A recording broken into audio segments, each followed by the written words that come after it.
Assalamualaikum warahmatullahi wabarakatuh. Innal hamdalillah nahmaduhu wa nasta'inuhu wa nastaghfiruh wa na'udzu billahi min shururi anfusina wa min sayyiati a'malina. May yahdihillahu fala mudilla lahu wa may yudlil fala hadiya lahu. Wa asyhadu an la ilaha illallah wahdahu la syarika lah. Wa asyhadu anna Muhammadan abduhu wa rasuluh. Ya ayyuhalladzina amanu taqullaha haqqa tuqatih wa la tamutunna illa wa antum muslimun. Ya ayuhan nasu ttaqu rabbakum alladzi khalaqakum min nafsin wahidah wa khalaqa minha zawjaha wa batha minhuma rijalan katsiran wa nisaa'a wattaqullaha alladzi tasaaluna bihi wal arham innallaha kana 'alaikum raqiba. Ya ayyuhalladzina amanu taqullaha wa qulu qawlan sadida yuslih lakum a'malakum wa yaghfir lakum dhunubakum wa man yuti'illaha wa rasulahu faqad faza fawzan 'azima amma ba'd.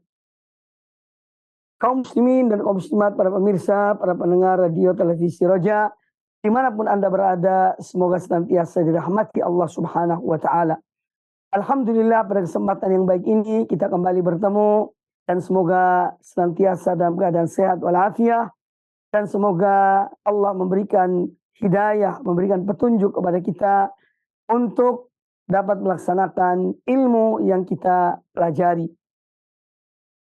Pada kesempatan yang baik ini insya Allah kita melanjutkan pembahasan tentang hadis-hadis Nabi Sallallahu Alaihi Wasallam dari kitab Riyadhus Shalihin min kalami Sayyidil Mursalin Sallallahu Alaihi Wasallam, yang mana pembahasan kita telah sampai pada bab tentang tahrim sama'il ghibah, tentang haramnya mendengarkan ghibah, haramnya mendengarkan ghibah. Alhamdulillah kita telah mendengar sejumlah ayat yang dibawakan oleh Imam An-Nawawi rahimahullah ta'ala dalam bab ini. Di antaranya adalah firman Allah Subhanahu wa ta'ala, ya, inna sam'a wal basara wal fuada kullu ulaika kana anhu mas'ula. Surat Al-Isra ayat yang ke-36. Sesungguhnya pendengaran, penglihatan, dan hati, ya semua itu akan dimintai pertanggungjawaban, yakni oleh Allah Ta'ala di hari kiamat kelak. Ini salah satu dalil dari Al-Quranul Karim yang dibawakan oleh An-Nawawi rahimahullah tentang dilarangnya mendengarkan ghibah. Ya, dilarangnya mendengarkan ghibah. Adapun hadis yang dibawakan oleh An-Nawawi rahimahullah ta'ala, yaitu firman Allah Azza wa Jalla, hadis Abu Darda radhiyallahu anhu, qala an Imam An-Nawawi rahimahullah, wa an Abi Darda'i radhiyallahu anhu, anin Nabi sallallahu alaihi wasallam qala, dan dari Abu Darda radhiyallahu an, dari Nabi sallallahu alaihi wasallam beliau bersabda, man radda an irdi akhihi raddallahu an wajhihi an-nara yaumal qiyamah. Hadis riwayat Imam At-Tirmidzi, dan beliau mengatakan hadis ini adalah hadis yang hasan, hadis yang baik sanadnya. Dan hadis ini menjelaskan kepada kita tentang kewajiban seorang muslim dalam rangka membela atau dalam membela hak saudaranya, yaitu dengan menyanggah, dengan membantah apabila kehormatan seorang muslim dilecehkan.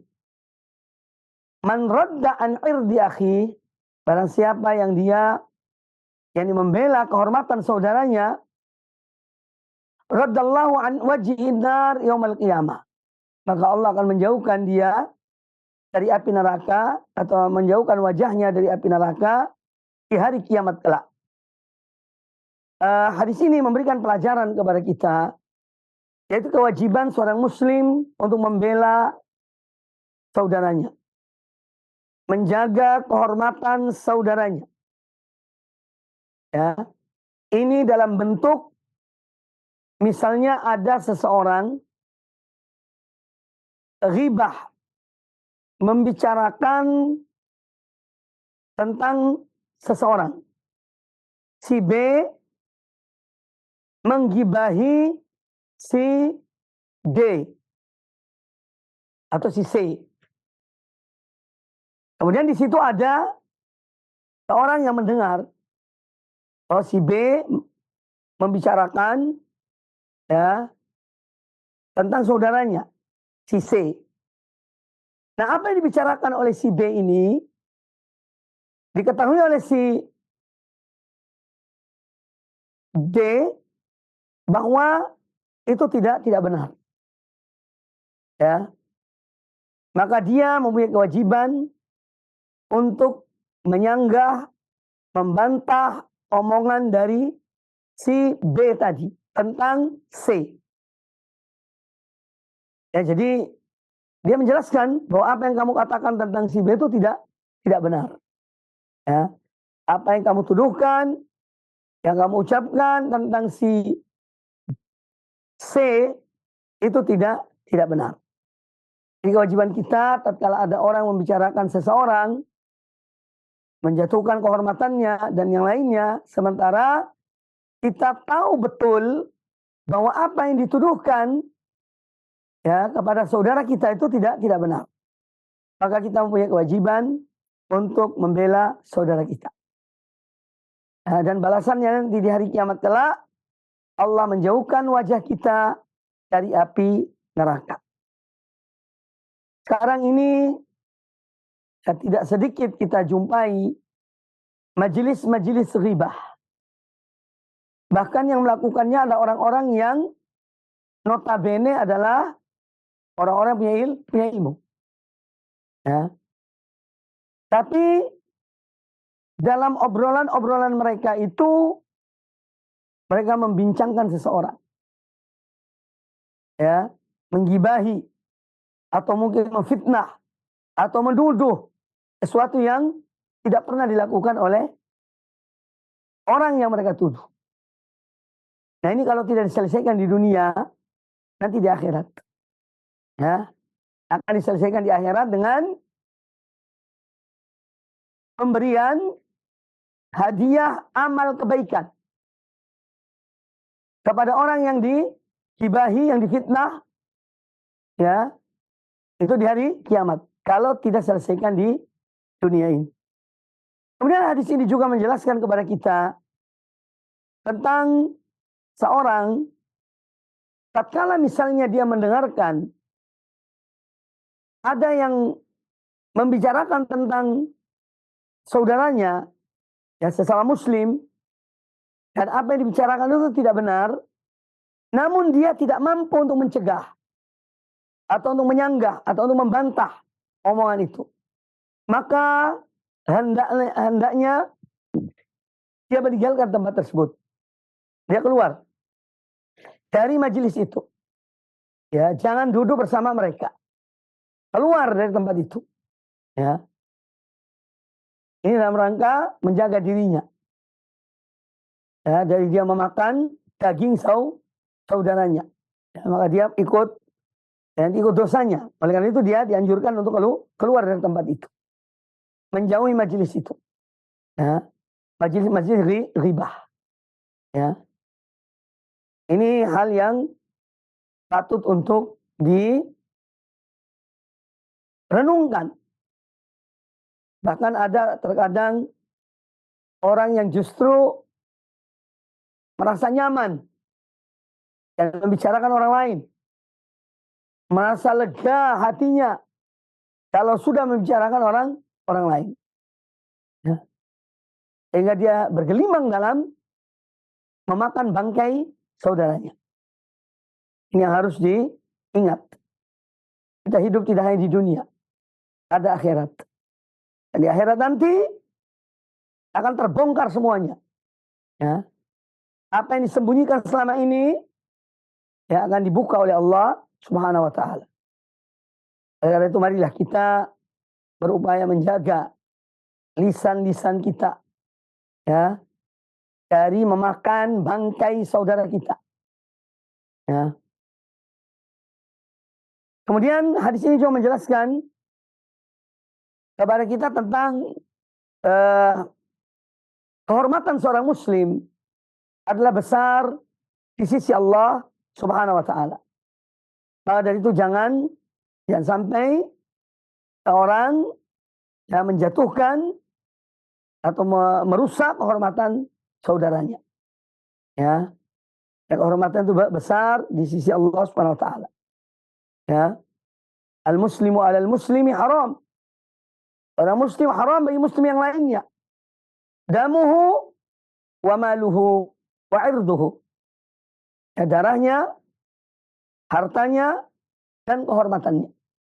Bagaimana hal tersebut disabdakan oleh Rasulullah Sallallahu Alaihi Wasallam. Kemudian hadis ini juga menjelaskan kepada kita tentang sebuah komunitas muslim yang mereka saling menghormati, saling menjaga, saling membela kebenaran. Ya, ini yang telah ditanamkan oleh Islam semenjak zaman dahulu. Ya, maka dari itu jangan kita menghalalkan segala cara untuk mendapatkan, menggapai keinginan hawa nafsu kita.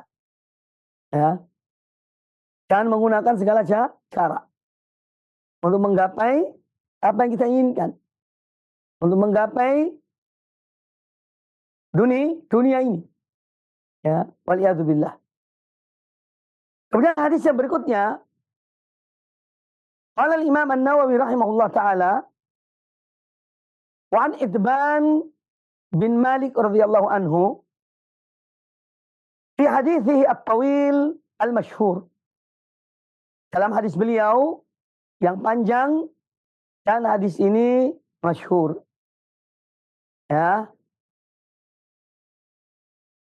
Kata beliau, kata Idban radhiyallahu anhu, qama an-nabiy sallallahu alaihi wasallam yusalli. Pernah suatu ketika Nabi sallallahu alaihi wasallam berdiri salat.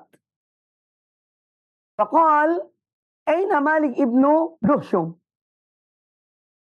Ya, ketika itu beliau, tentu sebelum salatnya beliau bertanya, mana Malik bin Duhsyum? Ya. Karena dia tidak kelihatan ya, di masjid. Faqala rajulun, dzalika munafiqun la yuhibbullaha wa la rasulahu.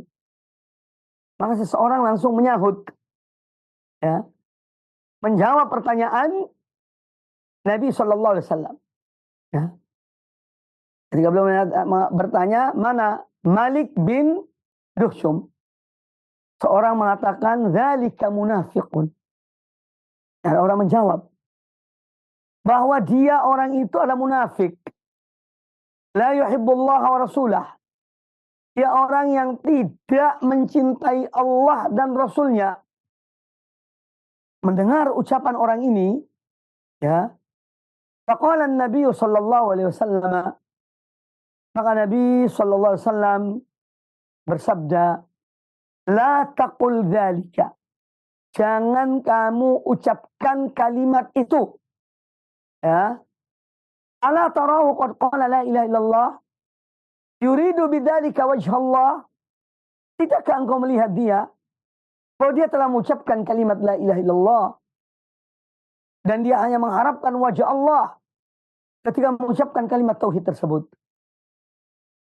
Kemudian kata Nabi alaihi salatu wassalam, wa innallaha qad harrama 'alan nari man qala la ilaha illallah. Dan sungguhnya Allah telah mengharamkan bagi atas api neraka orang yang mengucapkan la ilaha illallah. Yabtaghi bidzalika wajh Allah. Yang mana dia ketika mengucapkan kalimat la ilaha illallah, dia hanya mengharapkan wajah Allah. Bukan nifak. Nah, hadis ini ya menjelaskan kepada kita ya tentang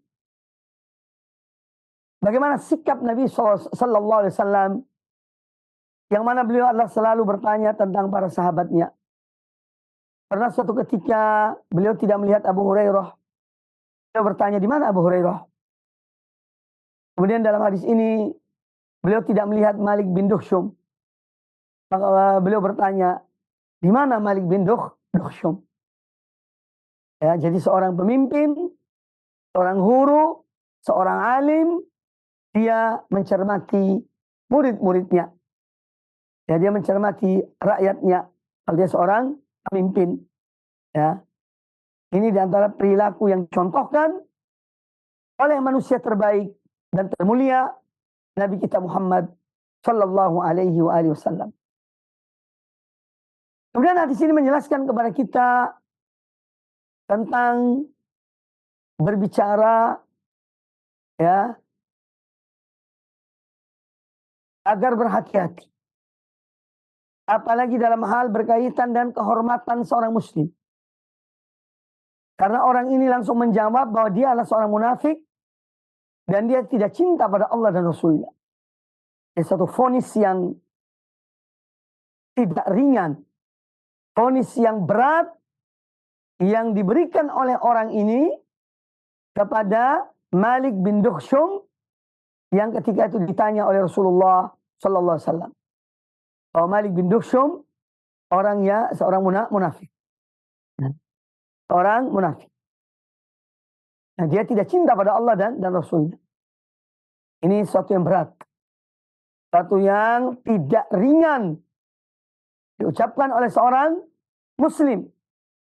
Makanya langsung dibantah dan diingatkan oleh Rasulullah Sallallahu Alaihi Wasallam. Nah, beliau langsung membantah dan beliau mengingatkan kepada orang yang mengucapkan kalimat ini. Nah, ini juga menunjukkan bahwa tatkala kita mendengar seseorang membicarakan tentang orang lain, yang mana apa yang dibicarakan itu tidak benar, tidak ada pada orang itu, maka merupakan kewajiban kita untuk membela orang tersebut, ya, dan membantah orang yang mengatakan perkataannya tentang orang itu. Harus membantah, menyanggah. Jangan kita biarkan. Kecuali kalau kita tidak mampu untuk membantah, maka kita keluar meninggalkan majelis tersebut. Ya, tuduhan seorang munafik itu tidak mudah. Masalah nifak adalah yaitu menyembunyikan kekufuran dan menampakkan Islam. Itu orang munafik. Dia menampakkan bahwa dia seorang muslim, tetapi dalam hatinya dia benci kepada Islam. Maka hukum ini berat. Ya. Oleh karena itu seorang muslim, dia menghukumi seseorang sesuai dengan lahirnya, sesuai dengan yang tampak pada diri orang itu. Kita jangan menghukumi hati-hati manusia. Ya. Meskipun terkadang memang dari ucapan, dari perbuatan, itu bisa terbaca, ya, apa yang di hati seseorang dari ucapannya. Karena apa? Hati itu ibarat bejana, ya. Lisan itu tempat keluarnya isi bejana itu, ya. Tempat dimunculkannya isi bejana itu. Nah, namun secara umum seorang muslim mempunyai kewajiban menghukumi seseorang sesuai dengan lahirnya, zahirnya. Adapun dalam masalah hati kita tidak mengetahui. Nah, ketika Rasulullah mendengar ucapan orang tersebut bahwa Malik ibnu Duhsyum seorang munafik, ya, dan dia tidak cinta pada Allah dan Rasulnya, maka Nabi SAW langsung mengingatkan orang itu. Ya. La taqul dzalika. Jangan kamu ucapkan kalimat itu. Ya. Jangan kamu ucapkan kalimat tersebut. Ya. Kemudian beliau menyebutkan secara lahirnya orang ini yang dituduh orang itu munafik, dia tidak cinta pada Allah dan Rasulnya, Kata Nabi alaihissalam, "Ala tara qad qala la ilaha illallah?" Tidakkah kau melihat dia orang ini yang kamu mengatakan dia itu munafik, yang kamu mengatakan dia tidak cinta pada Allah dan Rasulnya? Oh, dia adalah orang yang mengucapkan kalimat tauhid, yang mengucapkan kalimat la ilaha illallah, yuridu bidzalika wajh Allah. Dan ucapannya itu dia tidak lain melainkan yang dia inginkan hanya wajah Allah. Dia ikhlas dalam mengucapkan kalimat la ilaha illallah. Dia mengakui bahwasanya tiada sembahan yang hak kecuali Allah. Ya. Kemudian Nabi SAW menyebutkan fadilah, keutamaan orang yang mengucapkan kalimat tauhid. Ya, dan dia mengakui di dalam hatinya kalimat tauhid itu mukhlis karena Allah Ta'ala. Allah mengharamkan dia atas api neraka. Wa inna Allah qad harrama 'alan nari man qala la ilaha illallah yabtaghi bidzalika wajh Allah. Dan sungguhnya Allah telah mengharamkan api neraka, atau Allah mengharamkan atas api neraka orang yang mengucapkan la ilaha illallah yabtaghi bidzalika wajh Allah. Yang ketika dia mengucapkan kalimat tauhid itu tiada lain yang diinginkannya kecuali wajah Allah Subhanahu wa ta'ala. Nah, maka hadis ini juga menjelaskan kepada kita ya keutamaan kalimat la ilaha illallah, kalimat tauhid, dan pengakuan akan keesaan Allah oleh seorang mukmin yang dia ikhlas dalam mengucapkannya karena Allah Subhanahu wa ta'ala. Maka Allah mengharamkan atasnya api neraka. Ya, Allah mengharamkan baginya api neraka karena dia telah bertauhid, yang mengakui keesaan Allah Subhanahu wa ta'ala. Nah, ini tentang pelajaran-pelajaran yang diambil dari hadis ini. Kemudian hadis yang berikutnya, wa an Ka'ab ibn Malik radhiyallahu anhu fi hadithi at-tawil fi qissati taubatihi. Hadis dari Ka'ab bin Malik dalam hadisnya yang panjang ketika beliau mengisahkan tentang taubatnya kepada Allah Subhanahu wa ta'ala. Karena beliau salah seorang yang tidak mengikuti perang Tabuk. Kemudian beliau dan dua temannya diboikot oleh Rasulullah SAW dan kaum mukminin. Sehingga Ka'ab bin Malik betul-betul sedih ya tentang musibah yang menimpa dirinya. Beliau menyesali perbuatannya.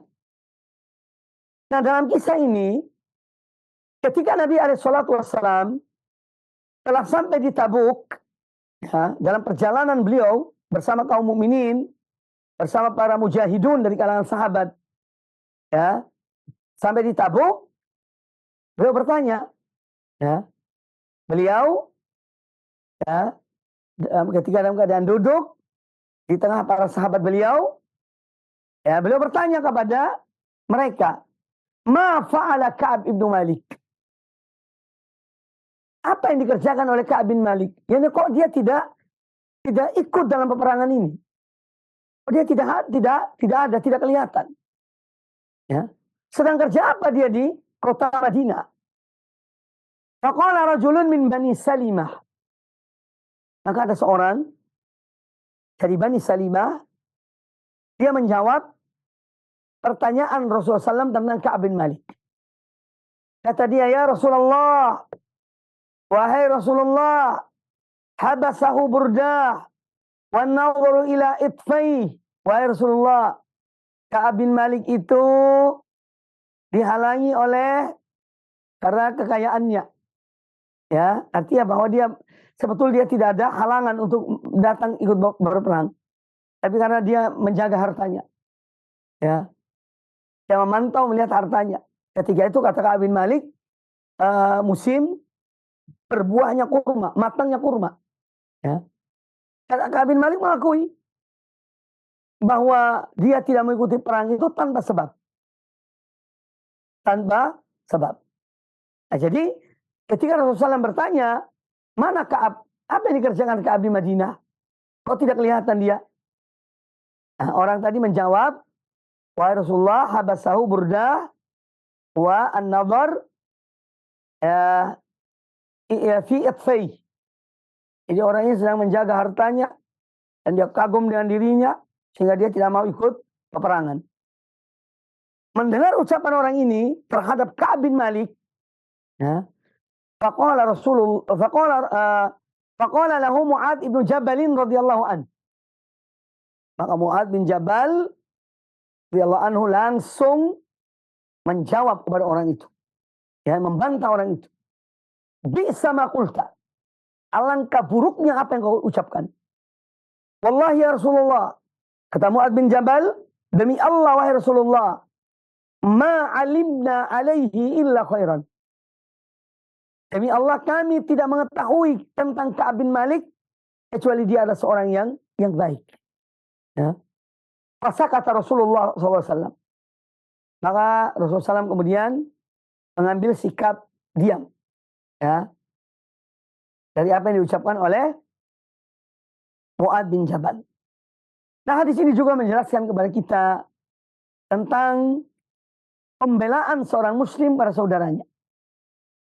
Jika dia tahu betul bahwa saudaranya itu adalah orang baik dan dia tidak pernah melakukan apa yang dituduhkan, apa yang dibicarakan, dia ternyata bersih dari itu semuanya, maka seorang yang mengetahuinya, dia wajib untuk membela kehormatan orang tersebut.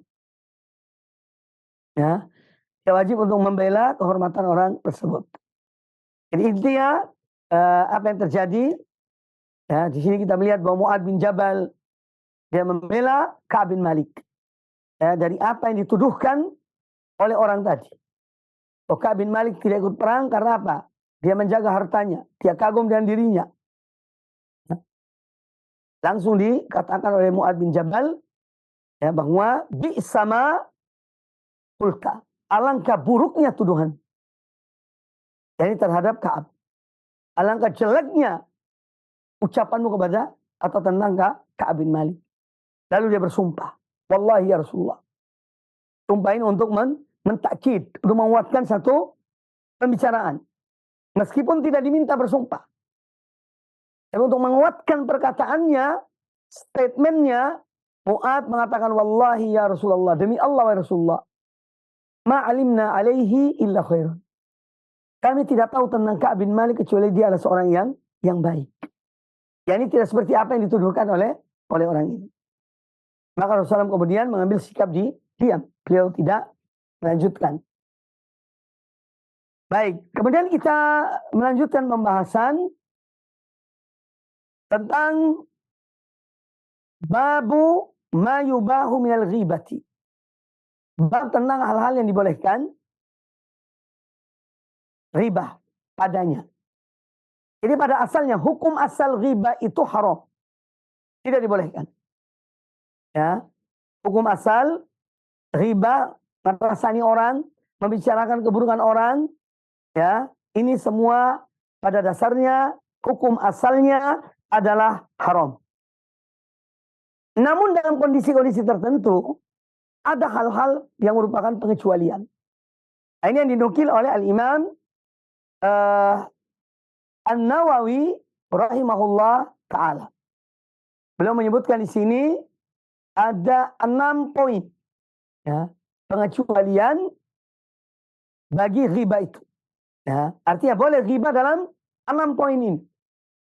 Adapun selain ini tidak dibenarkan. Ya. Kata beliau rahimahullah ta'ala, i'lam anna al-ghibata tubahu li gharadin sahih. Ketahuilah bahwasanya ghibah itu dibolehkan untuk tujuan yang benar syar'i dan tujuan syar'i. Artinya dibenarkan oleh syariat. Yang mana la yumkinul wusulu ilaihi illa biha. Yang mana tidak mungkin sampai kepada hal tersebut untuk mewujudkan maksud tersebut kecuali dengan ghibah. Maka tatkala itu dibolehkan. Ya, tatkala itu dibolehkan untuk suatu tujuan yang benar, satu hal yang benar. Ya, kita tidak mungkin sampai kepada hal yang benar itu kecuali dengan riba. Di sini disebutkan ada wa huwa sittatu abwabin. Ya, dan hal yang dibolehkan dalam ghibah itu ada 6 sebab. Ya, sittatu asbabin. Ada 6 sebab. As-sababul awwalu, yang pertama, at-tadhallumu. Seorang yang dia itu terzalimi. Ya. Fayajuz lil mazlumi an yatadhallama ila sultan wal qadhi wa ghairihima. Maka boleh bagi seorang yang terzalimi tersebut untuk dia menyampaikan hal itu kepada penguasa atau kepada hakim, ya, mimban lahu wilayah, ya, atau kepada orang yang memang dia mempunyai wewenang dalam hal tersebut, atau dia mempunyai kekuasaan atau qudratun ala insafihi min zalimihi, atau dia orang yang mempunyai kemampuan untuk yakni mendudukkan masalahnya, ya, terhadap orang yang berbuat zalim tadi, ya. Misalnya, ya, orang yang melaporkan kepada hakim, kepada qadhi, kepada sultan, dia mengatakan dhalamani fulanun bikadza wa kadza. Ya, aku dizalimi oleh si fulan dan begini dan begitu. Ini ghibah sebetulnya. Ghibah. Tapi ghibah yang dibolehkan. Karena dia merasa terzalimi. Ya, dan dia punya hak membela diri. Ya, maka dia boleh melaporkan kepada qadhi, hakim, atau orang yang pihak yang berwenang tentang kezaliman yang menimpa dirinya oleh orang yang mendoliminya. Yang termasuk yang dibolehkan. Kemudian yang kedua, al-isti'anatu ala taghyiril munkar. Dalam rangka upaya untuk mengingkari suatu kemungkaran. Ya. Waraddil ma'asi ila shawab. Ya, waraddil asi ila shawab. Dan dalam rangka upaya untuk mengembalikan pelaku maksiat kepada yang benar. Ini boleh ghibah terhadap orang yang lakukan maksiat tersebut. Fayaqulu liman yarju qudratahu ala izalatil munkar. Maka dia, orang yang tahu tentang kemaksiatan itu, dia boleh menyampaikan kepada pihak yang berwenang. Dan dia yakin bahwa, atau mantap bahwa, kalau dia sampaikan masalah ini kepada pihak tersebut, ini bisa mengingkari kemungkaran itu. Ya, misalnya dia mengatakan, dan bukti tentunya, fulanun ya'malu kadza. Ya, dia melaporkan kepada pihak yang berwenang, yang mempunyai kekuasaan, yang mampu dan bisa merubah kemungkaran, bahwa fulan melakukan ini dan itu. Ya. Misalnya dia melihat ada orang yang bermaksiat dalam bentuk misalnya minum minuman keras atau memakai obat-obat terlarang, ya, misalnya, ya, maka dia boleh melapor kepada yang berwenang bahwa si fulan itu loh lagi pakai, tempatnya di sini misalnya atau di situ. Nah, ini boleh, ya. Yang dengan demikian nanti mereka yang berwenang itu bisa mencegah orang itu, mengingatkan orang tersebut, ya. Jadi tujuannya adalah untuk mengingkari kemungkaran-kemungkaran itu. Makanya di sini kita melihat bahwa jika ada kemungkaran di satu kampung misalnya, ya, dan seorang tidak mampu merubah kemungkaran itu, dan mereka mungkin melakukan yang sembunyi, ya, ada beberapa orang di satu tempat, satu rumah. Nah, maka orang yang tahu betul kemungkaran tersebut, dia berhak untuk melaporkan kepada, misalnya kepada RT atau kepada RW, ya, bahwa di rumah ini ada kemungkaran, ya, pelakunya A, B, C, D misalnya.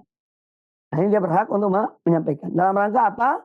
Mereka ingatkan, ya, kepada para pelaku kemungkaran tersebut. Mereka ingatkan, mereka nasihati, ya, karena mereka pihak yang berwenang. Kemudian yang ketiga, asal itu, yaitu yang dibolehkan ghibah itu al-istifta, untuk meminta fatwa, ya, untuk meminta fatwa. kepada seorang mufti, ya. Misalnya ada anak yang dia dizalimi oleh orang tuanya, tidak diberikan misalnya hak dia dari misalnya uang sekolah atau yang lainnya yang menjadi haknya, maka anak ini boleh melapor, boleh mengatakan kepada seorang yang dia meminta fatwa dari orang itu bahwa zalamani abi, aku dizalimi oleh ayahku, dia berbuat begini dan begitu, ya. Au akhi, atau saudaraku, dan seterusnya. Jadi dia boleh menyebutkan tentang kezaliman yang dilakukan kepadanya untuk meminta fatwa. Ya, apa fatwanya? Dan bagaimana cara agar aku bisa mendapatkan hakku, terbebas dari kezaliman orang tersebut. Nah, jadi ini termasuk hal yang dibolehkan untuk meminta fatwa, ya, meminta fatwa kepada seorang alim. Kemudian yang keempat, yang dibolehkan ghibah, tahdzirul muslimin minasyarri wa nasihatuhum, ya, yaitu untuk mengingatkan kaum muslimin dari keburukan, dari kejahatan orang-orang tertentu, dan dalam rangka menasihati orang atau kaum muslimin. Wadzalika min wujuh, dan ini bisa dalam beberapa contoh, dalam beberapa bentuk. Misalnya, minha jar'u al-majruhin minar ruwat wasyuhud.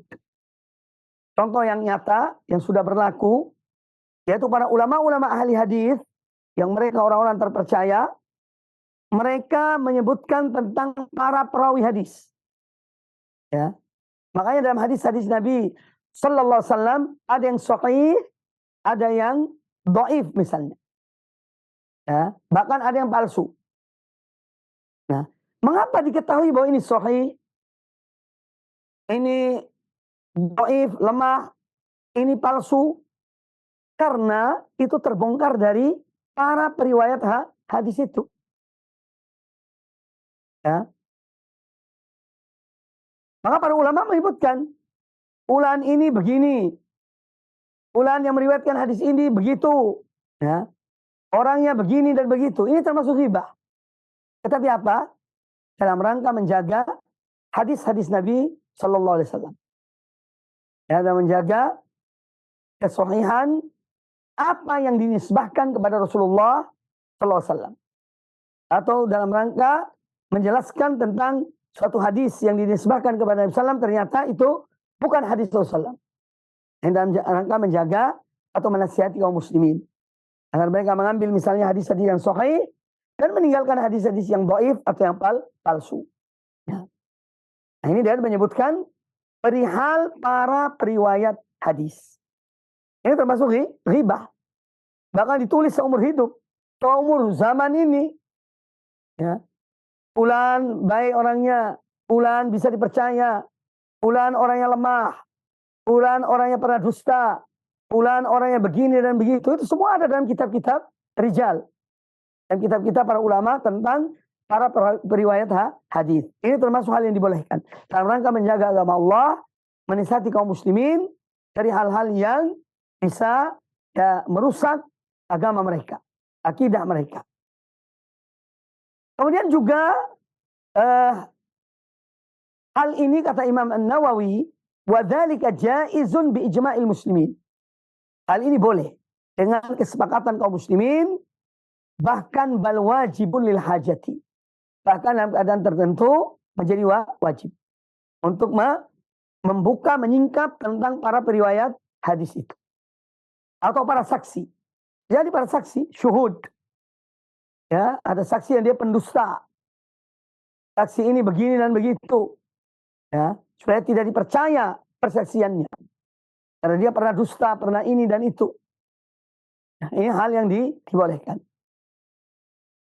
Kemudian minhaj, contoh yang lain ini yang termasuk bagian dari nasihat kepada kaum muslimin, al-musyawaratu fi musaharati insan. Ini ketika seorang diminta musyawarah. Karena misalnya anak perempuannya dipinang oleh seseorang. Ya, oleh seorang laki-laki. Datang meminang anak perempuannya. Ya. Kemudian dia musyawarah dengan seseorang. Ya fulan, anak perempuan saya diminta oleh si fulan. Ya apa menurut kamu? Apa kamu tahu tentang sesuatu tentang orang ini? Baik atau tidak? Nah, si orang yang ditanya tadi itu, dia ternyata tahu sesuatu. Dia mengetahui sesuatu yang tidak diketahui oleh ayah wanita yang dipinang itu. Ya, ini sebelum menerima.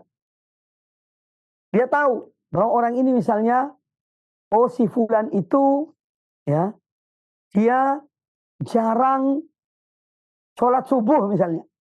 Ya, jarang sholat subuh misalnya. Ini termasuk aib. Karena memang tidak sepatutnya seorang wanita kawin dengan suami yang tidak sholat. Ya. Karena ini perbuatan yang sangat tercela. Dosa besar. Setelah syirik pada Allah Ta'ala adalah meninggalkan sholat 5 waktu. Ya, atau sebagian dari sholat-sholat 5 waktu itu.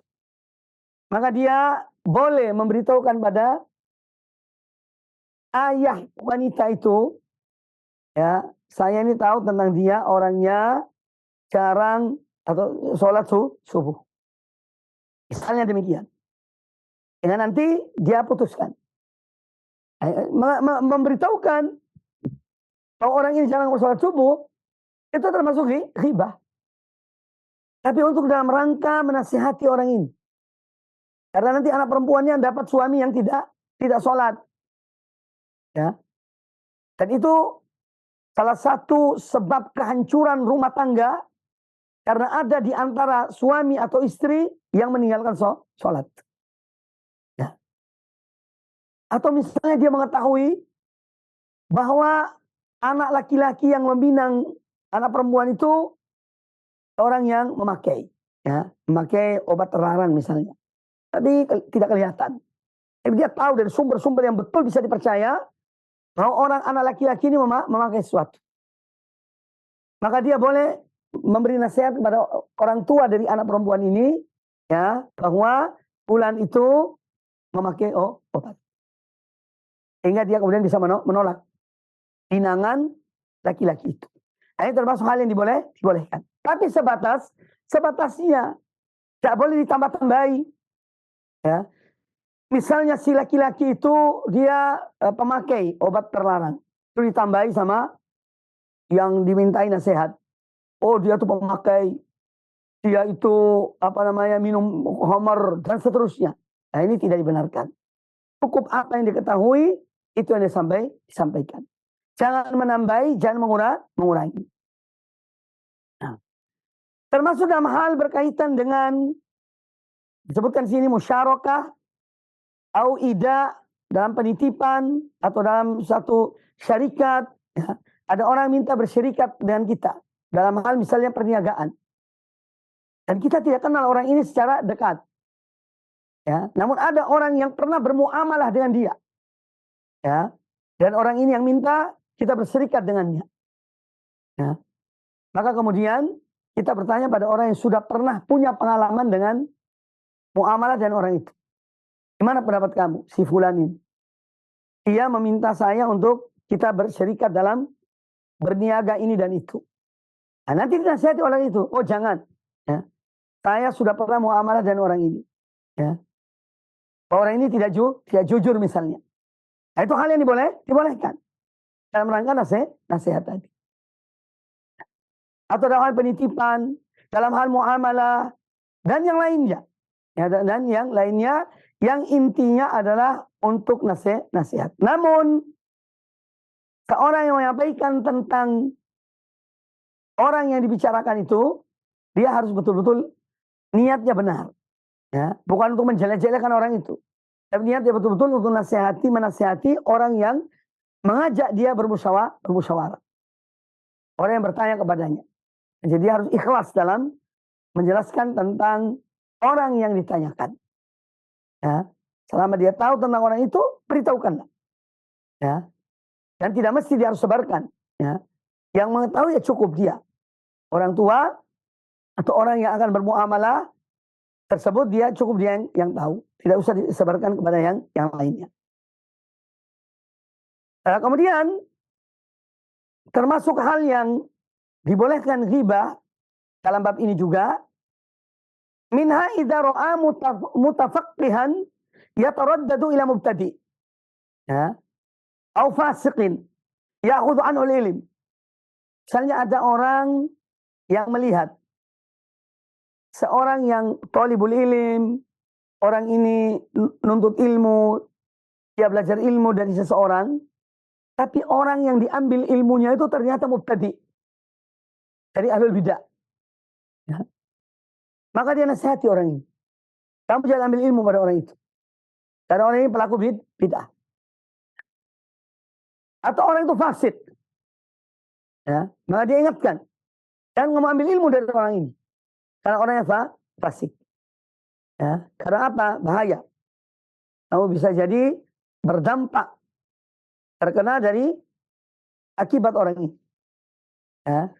Karena bagaimanapun pada umumnya, ya, al-mubtadi, dia kalau mengajarkan muridnya selalu memasukkan racunnya ke dalam diri muridnya. Masukkan bid'ahnya ke dalam diri muridnya. Ya, maka dari itu Ahlussunnah wal Jamaah, ya, dalam metode mereka dalam menuntut ilmu, mengambil ilmu, ya, tidak boleh mengambil ilmu dari ahlul bidah. Karena dikhawatirkan akan keracunan. Ya, keracunan bid'ahnya orang guru tersebut. Kemudian juga di antara yang disebutkan di sini oleh Imam An-Nawawi, ya, saya lanjutkan. Al-khamis, poin kelima, ya, an yakuna mujahiran bi nafsihi bi fisqihi atau bid'atihi, kal mujahir bi syurbil khamr wa musadarati an-nas wa akhdhil maks wa jibayat al-amwal zulman wa tawalli al-umur al-batinah, ya, al-batilah. Ya, fayajuz dzikruhu bima yujahiru bihi. Poin kelima, seorang boleh ghibah terhadap orang yang dia itu kalau berbuat kemaksiatan, kemungkaran, kefasikan itu dengan terang-terang. Dia tidak sembunyi-sembunyi. Ya. Atau orang melakukan bid'ah juga dengan terang-terangan. Ya. Al-mujahir bisyurbil khamr. Seperti orang yang dia kalau minum khamr itu terang-terangan depan orang.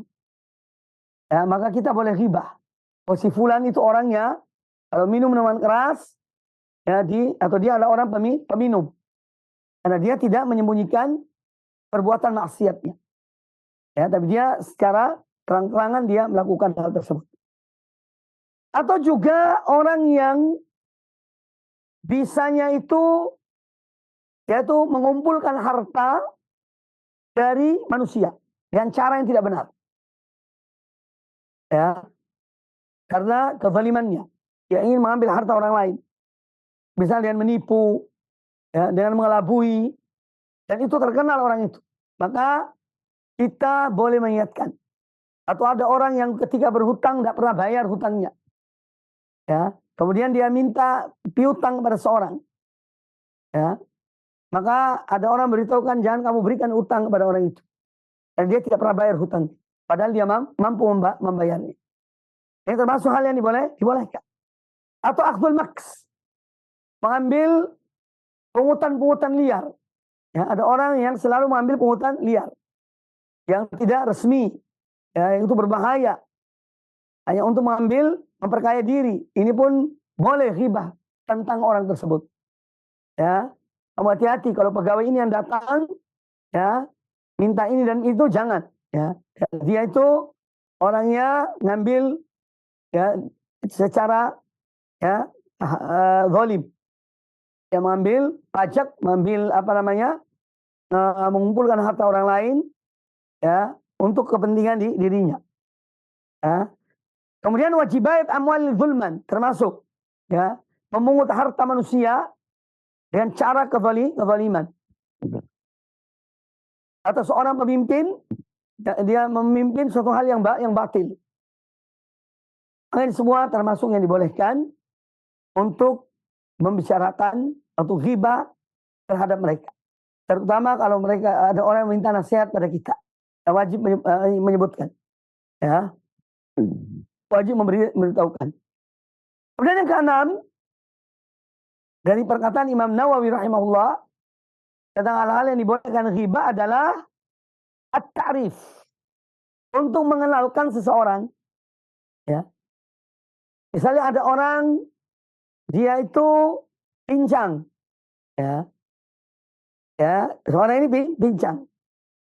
Ada orang namanya siapalah misalnya di satu tempat, satu desa, ada nama Fulan 4 orang. Ya. Tidak ada orang bernama Fulan, itu ada 4 orang. Ya. Nah, salah satu dari 4 orang Fulan ini ada yang pincang. Sementara kita berbicara dengan seseorang di tempat itu. Amanat tadi sudah saya berikan kepada Fulan. Loh, ini ada 4 orang Fulan di tempat ini. Fulan yang mana yang kamu maksud ini?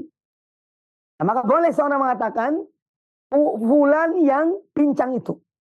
Ya. Fulan yang pincang itu. Nah, ini dibolehkan. Ya, dalam rangka untuk mengetahui siapa di antara Fulan yang dimaksud ini. Dari 4 orang Fulan yang ada di desa itu. Oh, ternyata yang dimaksud Fulan yang pincang. Nah, ini untuk sebagai tanda alamat orang itu, maka boleh seorang menyebutkan bahwa ya saya telah berikan amanah itu kepada Fulan yang pincang. Ya, itu dibolehkan. Atau misalnya yang buta, ya, al-a'ma. Saya telah berikan amanah itu kepada si Fulan yang buta. Ya, ini dibolehkan untuk mengenalkan siapa di antara Fulan-Fulan itu. Dan ciri yang ada pada tubuh mereka. Atau orang yang misalnya ahwal itu mata juling. Ya. Oh, si Fulan yang maaf matanya juling, misalnya gitu. Itu dibolehkan. Jadi kalau membicarakan atau menyebut nama seorang, ya, yang dia itu memang untuk kita ketahui siapa yang dimaksud, ya. Sementara di situ ada beberapa orang yang namanya sama, maka kita boleh memberikan ciri dari orang itu. Kalau misalnya dia pincang, oh si Fulan yang pincang. Kalau dia buta, oh si Fulan yang buta. Ya, dan seterusnya. Nah, ini termasuk hal yang dibolehkan.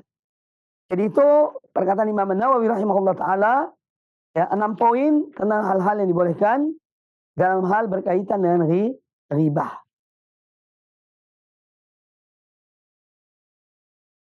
Adapun hadis-hadis Rasulullah SAW yang dibawakan oleh Imam An-Nawawi rahimahullah ta'ala dalam bab ini, ya, hadis yang pertama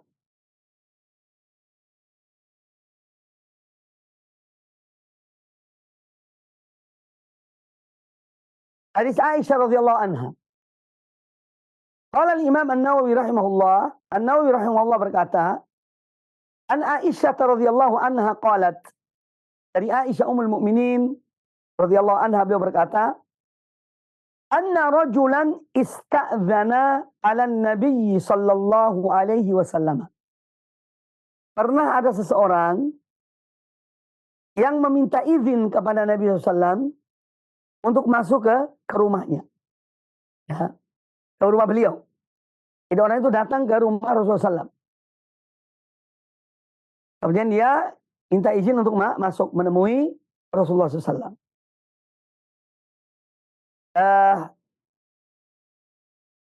Ketika dia minta izin masuk ke rumah Rasulullah SAW, faqal, maka kata Rasulullah SAW, i'dzanu lahu, izinkan dia tuh masuk. Bi'sa akhul ashirati. Kata beliau, orang ini orang yang jelek di keluarganya. Ya, orang yang jelek di keluarganya. Hadis ini muttafaqun alaih. Oleh Imam Bukhari dan Imam Muslim. Nah, dan dalam hadis ini kita melihat, ya, bahwa Ar-Rasul SAW menyebutkan tentang orang ini karena dia orang ini jelek, tidak baik di keluarganya, ya, tidak baik di keluarganya, dan ini masyhur, sudah dikenal, makanya sampai kepada Rasulullah SAW bahwa orang ini tidak baik. Al-Imam Al-Bukhari menjadikan hadis ini sebagai hujjah, sebagai dalil fi jawazi ghibati ahli al-fasad wa ahli al-raib. Dan Al-Imam Al-Bukhari menjadikan hadis ini sebagai dasar, dalil tentang bolehnya ghibah terhadap ahlul fasad, terhadap orang yang tidak baik, yang rusak, dan orang yang meragukan, ya, itu boleh. Nah, namun dalam hadis ini, ya,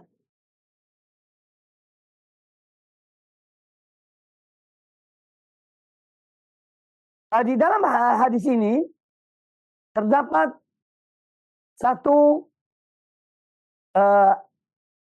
adab yang ilmu dan adab. Karena Nabi SAW ketika beliau mengatakan orang ini, ya, bahwa dia adalah bi'sa'ul ashirah, orang ini orang yang jelek di keluarganya, ketika orang itu masuk, beliau menyambut dengan baik, ya, beliau menyambut dengan baik. Maka kemudian ditanya oleh Ummul Mukminin, oleh Aisyah radhiyallahu anha, ya, wahai Rasulullah, qulta alladhi qulta, wahai Rasulullah, engkau telah mengucapkan apa yang kau ucapkan. Ketika orang itu minta izin, aku mengatakan orang ini orang yang paling jelek di keluarganya. Tsumma alanta lahul kalam. Tapi kemudian ketika orang itu masuk, bertemu dengan engkau yakni dalam berbicara, engkau lunakkan pembicaraan dengan orang ini. Ya. Ini pertanyaan Aisyah kepada Rasulullah SAW. Maka Nabi SAW menjawab, ya, apa alasan beliau? Ketika orang itu minta izin, beliau mengatakan orang ini orang yang jelek di keluarganya. Setelah orang itu masuk, bertemu dengan beliau berbicara dengan adab yang mulia. Nah, ini yang ditanya oleh Aisyah radhiyallahu anha. Maka dijawab oleh Nabi alaihissalam, ay Aisyah, wahai Aisyah, ya, inna syarran nasi man tarakahun nas aw wada'ahun nasu ittiqa'a fuhsyihi. Wahai Aisyah, sesungguhnya manusia yang paling jelek itu adalah orang yang ditinggalkan oleh manusia, ditinggalkan oleh orang banyak karena khawatir, karena takut lisannya, ya, takut lisannya tidak baik, dia tinggal oleh manusia. Ini adalah orang yang paling jelek, ya, naudzubillah. Jadi kalau ada orang ditinggalkan oleh manusia karena mulutnya, karena lisannya, ya, karena kekejian lisannya, berarti itu orang paling jelek, ya. Berdasarkan sabda Nabi SAW, inna syarrun nasi man tarakahun nas. Sesungguhnya seburuk-buruk manusia, orang yang ditinggalkan oleh manusia, ittiqa'a fuhsyihi, karena khawatir, karena takut lisannya, kekejian lisannya. Ini yang pertama. Wa fi riwayatin, dalam satu riwayat yang lain, ketika Aisyah bertanya kepada beliau, ya, tentang yang ditanyakan tadi, ya, kenapa engkau kok melunak, ya, berbicara dengan orang itu. Kata Nabi alaihissalam, ya Aisyah, wahai Aisyah, mata ahidtini fahishan. Wahai Aisyah, sejak kapan engkau tahu bahwa aku Muhammad lisannya tidak bagus? Inna syarran nasi indallahi, ya, manzilatan yaumal qiyamah. Sesungguhnya manusia yang paling jelek di sisi Allah, kedudukannya di hari kiamat kala adalah man tarakahun nasu ittiqa'a syarrihi. Orang yang ditinggalkan oleh manusia karena khawatir lisannya. Karena khawatir lisannya. Jadi pelajaran besar diambil dari hadis ini, ya, bahwa Rasul SAW orang yang menjaga adab dengan manusia, Karena beliau memang seorang yang berakhlak mulia. Dan Allah telah memuji beliau dalam hadis dalam Al-Quranul Karim. Wa innaka la'ala khuluqin azim. Sungguh engkau Muhammad berada pada akhlak yang agung. Yaitu sallallahu alaihi wasallam. Kemudian hadis ini juga menjelaskan, memberi pelajaran pada kita bolehnya menyebut tentang para perusak, tentang kerusakan mereka. Ya. Boleh mengingatkan manusia dari para perusak atau menyebutkan mereka, para perusak itu, dan ini tidak termasuk ghibah. Supaya manusia tak tahu dan takut akan bahaya mereka. Ya. Kemudian bahwa orang yang berbuat keburukan atau kemaksiatan atau kefasikan dengan terang-terangan, maka ketika menyebut mereka itu tidak termasuk ghibah yang tercela. Karena ini tidak berangka mengingatkan manusia dari bahaya mereka. Ya, tapi tetap harus pada batasnya. Tidak boleh berlebihan sebagaimana yang saya jelaskan tadi. Kemudian juga di sini menjelaskan kepada kita ya tentang manusia itu terkadang dikenal oleh satu perilaku yang ada pada orang itu. Ya. Kalau dia berperilaku baik, lisannya baik, ya, maka dia dikenal dengan orang ini baik. Tapi terkadang ada orang juga yang dikenal ya justru kekejian lisannya. Ya, sehingga orang takut dari orang ini. Ya. Begitu muncul orang itu kadang-kadang langsung dibilang, hati-hati loh ini. Ini mulutnya tidak bagus orang ini. Karena sudah dikenal orang ini mulutnya tidak bagus. Maka marilah kita menjaga diri kita dan kehormatan diri kita. Ya, apalagi thalibul ilm. Ya. Hati-hati. Dan sampai menjadi orang yang mulutnya naudzubillah lebih buruk dari sampah. Ya, naudzubillah. Ya, apalagi kalau ada orang yang ngaku dai, mulutnya tidak bisa dijaga. Lisannya panjang, naudzubillah min dzalik. Hati-hati. Ya. Dan orang-orang seperti ini ya tidak perlu diambil ilmunya. Ya. Tidak perlu diambil ilmunya. Karena khawatir lisannya orang ini bahaya. Ya, oleh karena itu apalagi seorang punya ilmu, ya, orang muslim, muslimah yang sudah belajar, sudah ngaji, hati-hatilah terhadap lisan ini. Dan sampai kita dikenal dengan orang ini mulutnya tidak bagus. Orang ini mulutnya kotor. Orang ini mulutnya keji. Ya, naudzubillah, jangan sampai. Ya, ini mudah-mudahan Allah melindungi kita dan itu semuanya.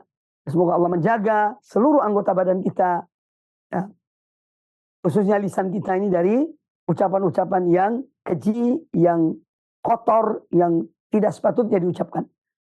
Demikian mudah-mudahan bermanfaat. Aku qouli hadza. Insyaallah sampai di sini kajian kita dan hadis-hadis berikutnya insyaallah pada pertemuan yang akan datang. Baik kaum muslimin, kaum muslimat, para pemirsa dan para pendengar radio televisi Roja dimanapun Anda berada. Alhamdulillah semoga ilmu yang kita dapat hari ini bermanfaat bagi kita.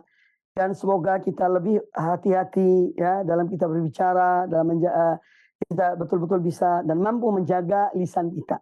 Dan jadilah kita orang yang ya dicintai oleh manusia dalam arti dengan menjaga lisan kita. Jangan sampai kita menjadi orang yang paling jelek di hadapan manusia. Karena lisan-lisan kita ya yang dengan seenaknya, sepuasnya kita berbicara perkataan-perkataan yang tidak sepatutnya. Ya, menjaga lisan adalah keselamatan. Kemana dikatakan ya, salamatul insan fi hifdzil lisan. Selamatnya seseorang itu yaitu dalam menjaga lisannya. Ya, semoga bermanfaat dan kita terus dan selalu mendoakan saudara-saudara kita kaum muslimin ya yang mereka ditindas, mereka dibunuh, mereka dianiaya oleh al-Yahud alaihim minallah. Semoga Allah berikan jalan keluar kepada kaum muslimin ya al-mustad'afin di negeri Palestina. Demikian aku qouli hadza wa jazakumullahu khairan atas perhatiannya. Subhanakallah bihamdika asyhadu an la ilaha illa anta astaghfiruka wa atubu ilaik. Wa sallallahu wasallam wa barak ala nabiyyina wa ala alihi washabihi ajma'in. Assalamualaikum warahmatullahi wabarakatuh.